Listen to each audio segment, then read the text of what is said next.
I am Donika. And I am Myra, and this is a Black Women Healing Podcast. A space to discuss mental wellness. A space to dive into soul care and vulnerability. Here, we will support you on your journey as you focus on your healing, while also giving you the work along the way. Welcome to Black Women Healing Podcast.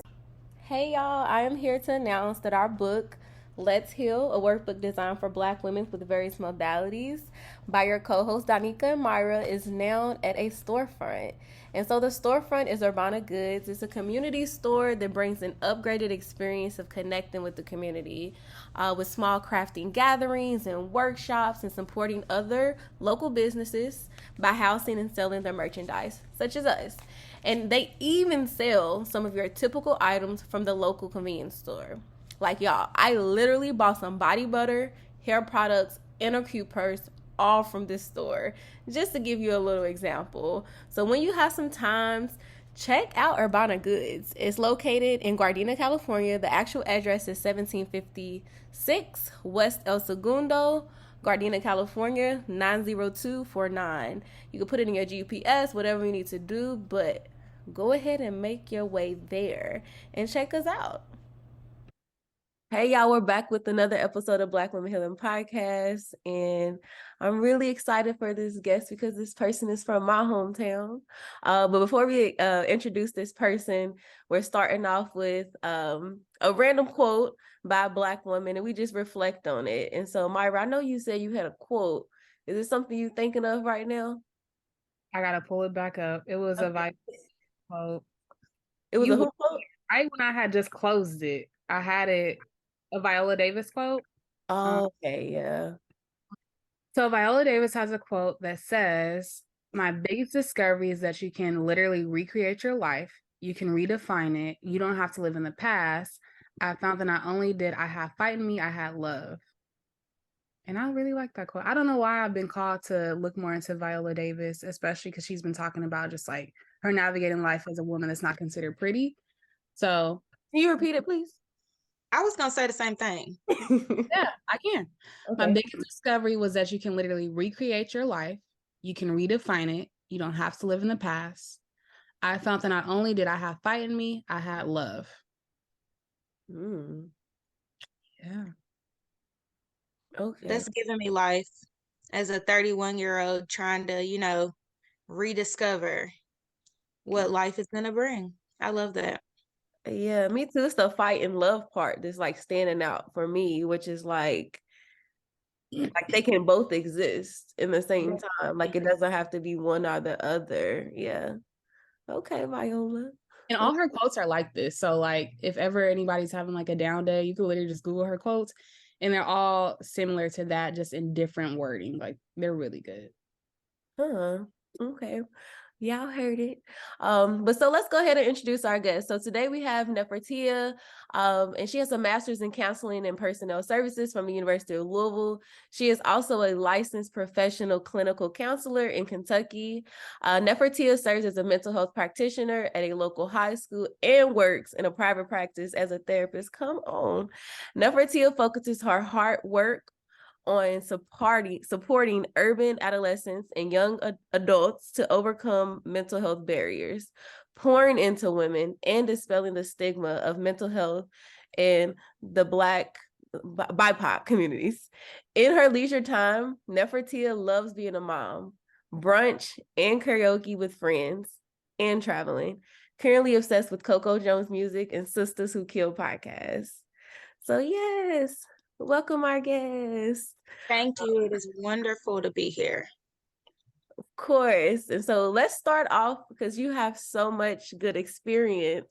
But can you define the difference between a school counselor versus psychologist versus school social worker? You can break it down. We can go by each because I know it's a few different ones.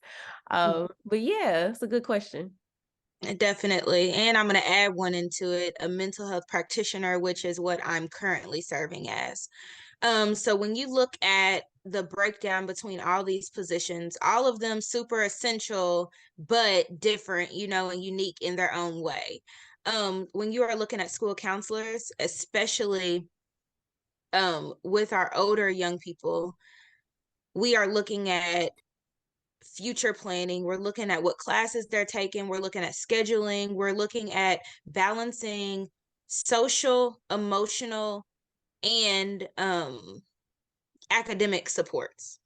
So that is the hub that a school counselor lives in. They live in between those three spheres. That's social, emotional, and academic support.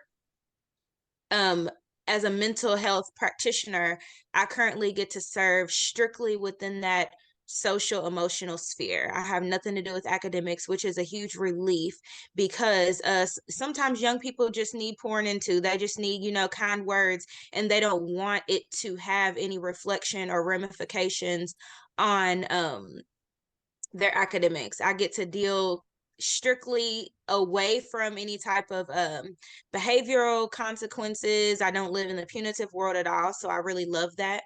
As a mental health practitioner, I get to run a comprehensive school mental health program. So that includes mental health interventions for all students on every tier, passive school-wide things that we are doing down to groups, specialized groups for young people that, for instance, who might be experiencing grief, boys groups, girls groups, high achieving groups, anxiety, things of that nature. And then I do provide a lot of one-on-one support too.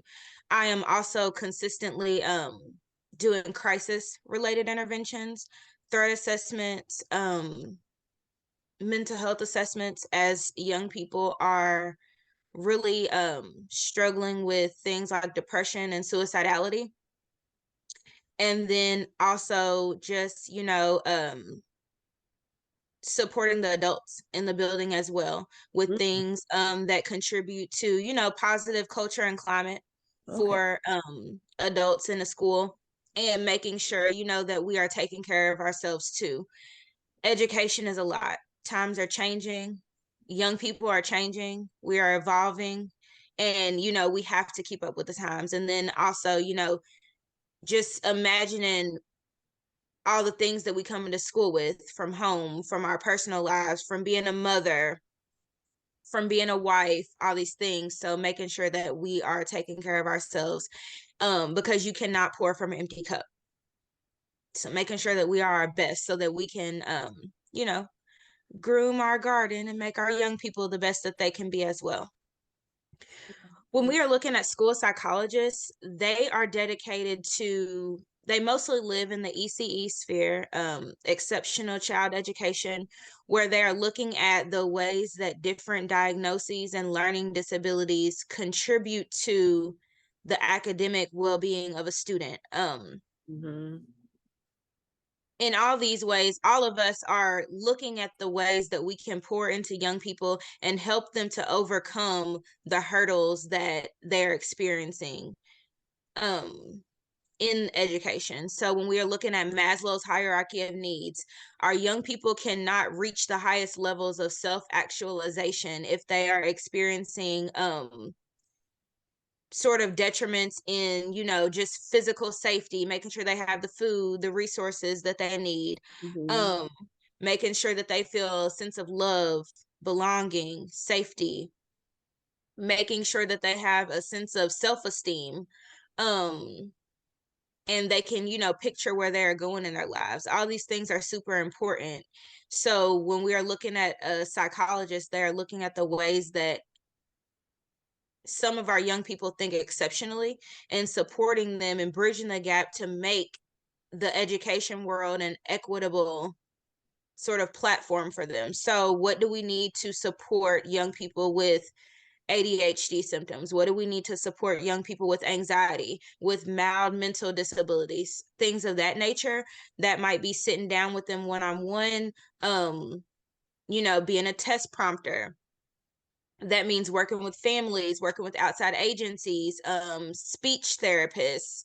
There are an array of resources that school psychologists bring into the arena that are super important. And then school social workers, this is where we have like our family resource center, youth service center coordinators, homeless coordinators. And they are also making sure that students have those, sort of bare minimum resources, abilities, as a foundation where they are better able to, think and focus on school.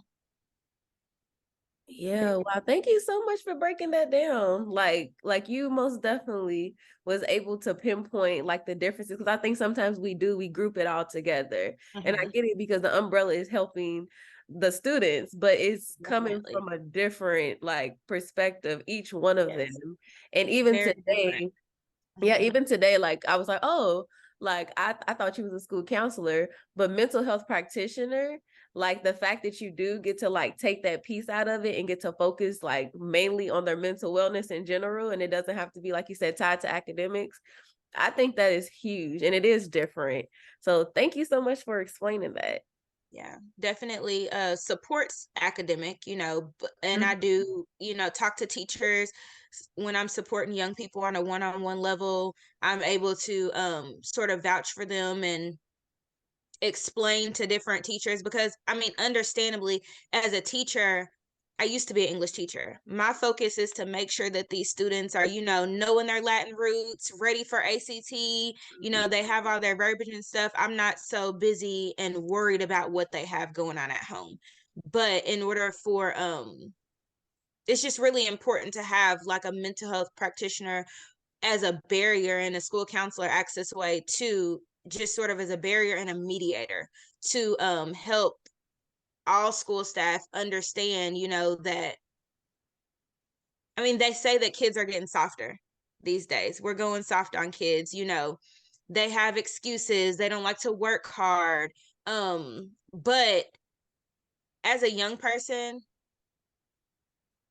it is really, really hard to experience adultism and, almost seem like at times adults are, just able to throw you to and fro. You have to be just a victim to your situation. There's nothing that you can do about it. So I really enjoy being an advocate for young people in that way, and making sure that everyone understands, that, and that's why I call them young people, because they are little humans. They're not kids.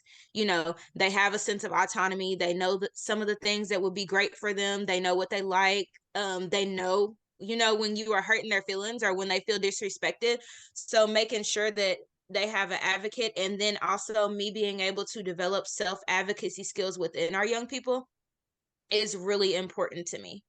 I am a certified school counselor in Kentucky also, so I can work either job, but I love the space that I'm in with being able to work and devote, like I said, my heart work to supporting young people within schools in the mental health sphere.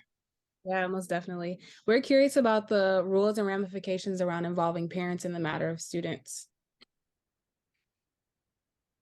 This is a loaded topic. I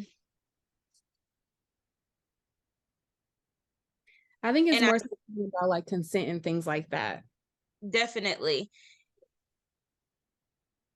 And I think that sometimes this is where, you have to question ethics, and then have to balance that with, what you know in your heart as a person and as a therapist to be the right thing.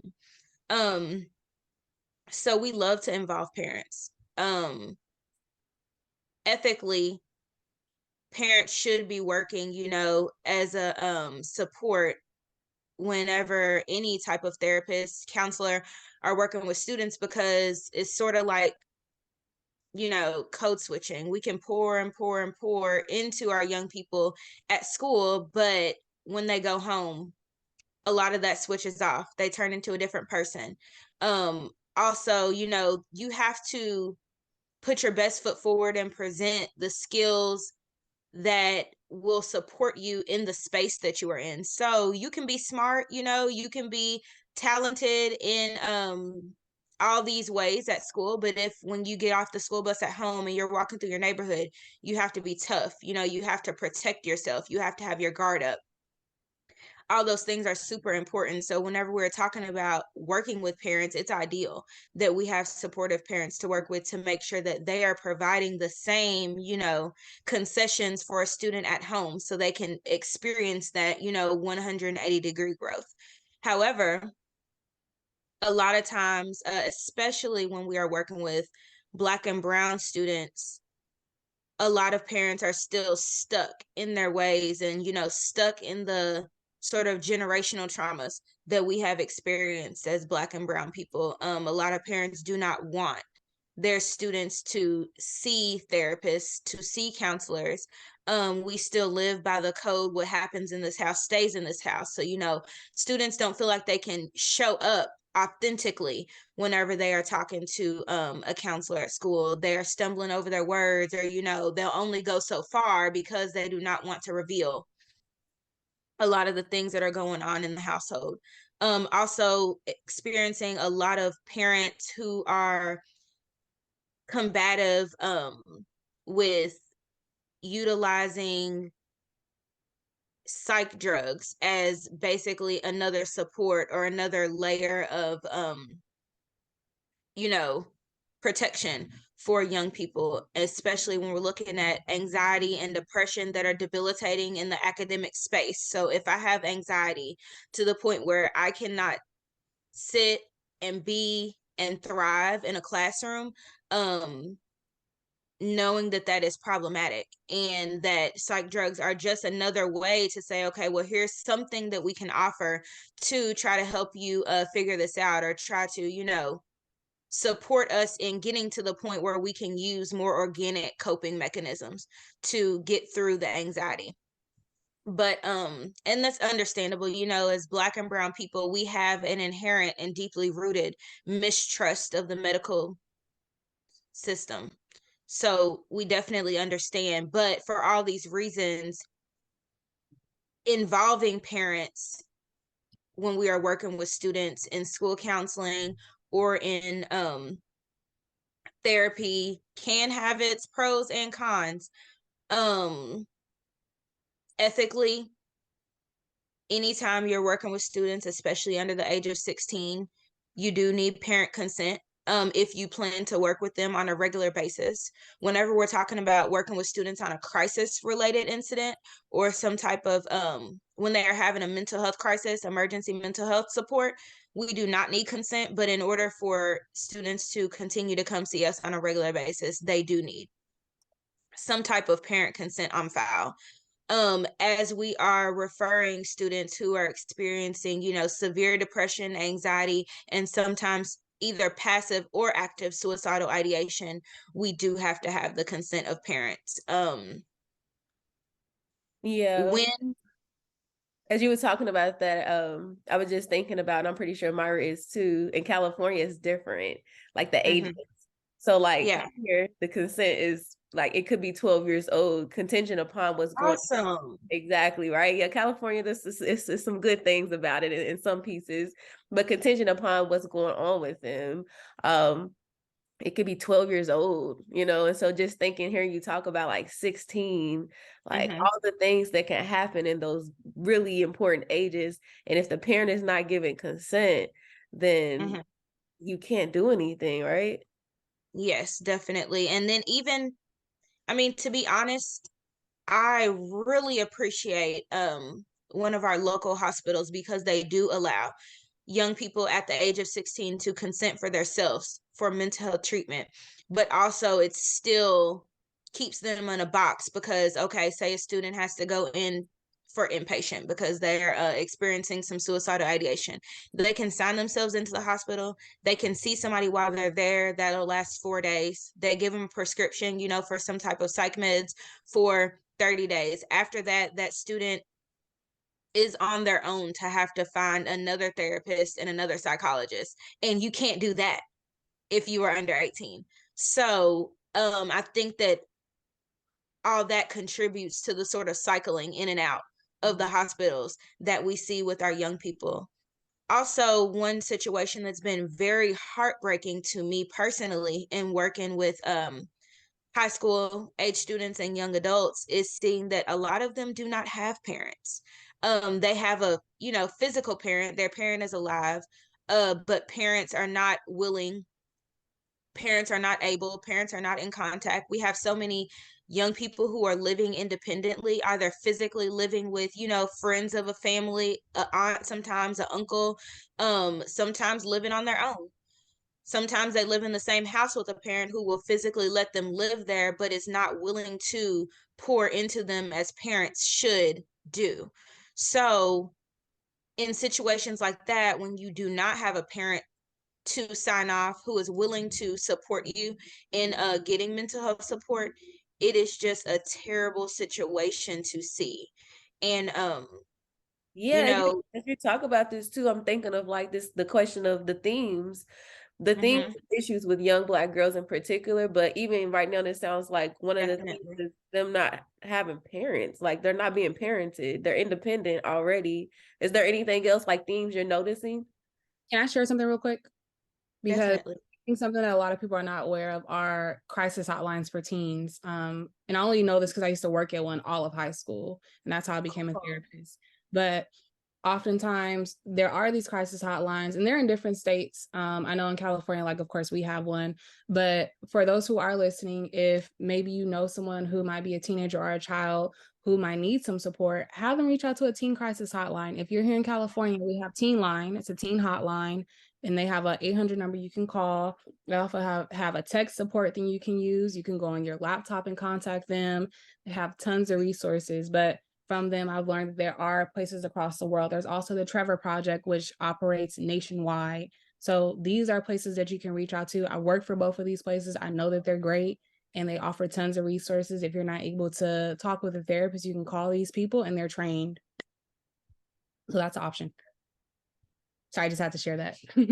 Please. I mean, I want to know more about what exactly sort of they are given. I mean, I know, you know, they're going to try to talk you through your situation in that moment, but what types of lasting resources are Afterwards. they able to refer or provide? Yeah, Yeah. so it's on a case-to-case basis. So with Teen Line, that was when I was working, for example, you would be talking to a teen, but a therapist will be listening. So whatever, we're having a conversation to make the teen feel comfortable, and a therapist will hop on whenever is needed. So let's say if you're struggling to find housing, we would connect you with some type of housing. If it sounds like you're suicidal, we would send someone out to you because we can trace your phone call and figure out where you are and send people there. If you need food, we figure out ways for you to get food. And you can always call back. It's not like a one-time thing. You can call back, ask for the person that you talk to, because you can ask for names, or you can call back and talk to a new person, whatever. But we try to always connect you with resources. Trevor Project is a little bit different in that their focus is more on the LGBTQ plus community, but anybody can call, and they have way more money. So they offer a ton more resources. But those are both two places I check out. If you go on their websites, they have big donors. So like I said, they offer tons of money. There's also a Penny Lane that's really popular. I could go on and on. We'll share it in the resources, but these are places Definitely. all over and over for additional support. Absolutely. I Yeah. love that.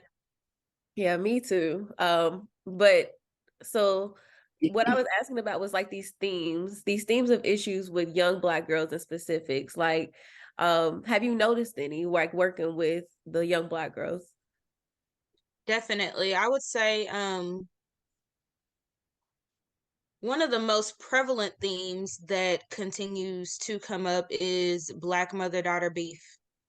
Mm. Um, so looking at the ways that we interact with our daughters, how we parent them differently, you know, than our sons, or how the way that we parent them looks differently as they grow older. We no longer see them as, you know, lovable per se. It's sort of giving directives, throwing directives at them. A lot of times telling them they're too grown or they're trying to be grown, not allowing them to voice concerns without saying, oh, you have an attitude, things of that nature. And a lot of these same sentiments translate into schools with you know, sort of, I guess, what contributes to the criminalization of Black girls, and, you know, just not being able to express ourselves as Black women without others feeling like, you know, we're giving attitude, we're angry, we're irrational. and things of that nature. But Black mother-daughter beef is spilling over into the school constantly because they need space.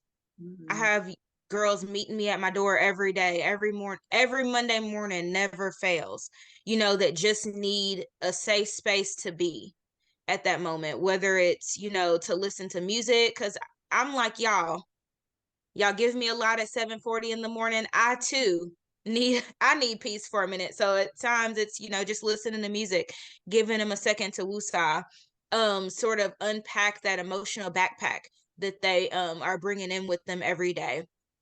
Sometime talking through things, giving them advice. And also I think it's very valuable with me being a mom as well, and making sure that we also understand that as teenagers and adolescents, we are just combative at times. We just don't want to do the things or see the value in the things that our parents have for us. So giving an alternative perspective and making sure that they understand in a moment where, conflict and combativeness is not at the forefront and understanding is present. And I think that's really important. With young girls, one theme that I've experienced more recently is just hypersexualization, and trying to investigate and understand where some of that is coming from. Is it just a want or a need to be seen and accepted? Is it social media and media platforms like everyone on the internet seems to think? Is it, sexual trauma? What exactly is coming into play that are making some of our young Black girls feel the need to be overtly sexual at a young age? I mean, because in reality, it could be, just sexual liberalization and everybody realizing that being a good girl doesn't get you many places anymore. So, I mean, just being a support for young people as they are thinking through their own stuff, and coming into themselves and, trying to reach self-actualization. Yes. Thank you for sharing that.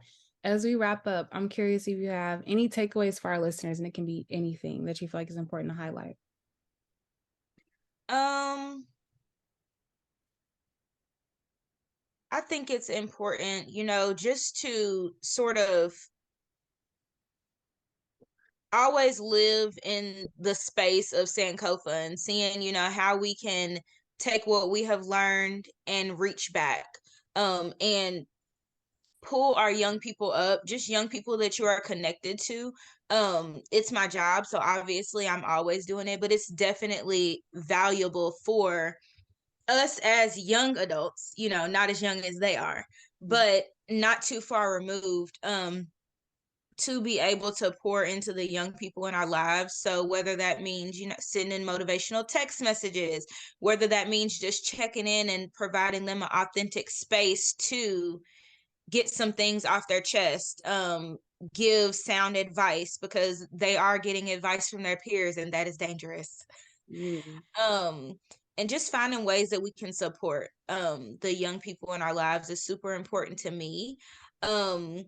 One thing that you all ask is homework, and every good therapist comes with homework. So I think that what I would like to ask of anybody who is listening is definitely, if you can email, DM the Black Women Healing podcast and just sort of give a quick statement of what you would tell your 16-year-old self, your high school self, one piece of advice, one thing that is crystal clear in hindsight that you would like to say to your 16-year-old self, what would that be? And I would like a list of those so that I can share it with the young people who I work with on a regular basis. I thought that would be really cool.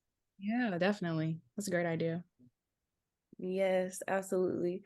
Well, thank you so much for joining us today and talking about this very needed topic. We've had episodes where I think we've talked about like young Black girls, or I feel like we've even had like a young Black girl come on the show before, but to speak about it from like a mental health practitioner's perspective, I think this is a game changer, and I think it's going to be this episode is going to be helpful for not only the young Black girls who listen, but the parents and the people who are supporting them in general. So we thank you so much.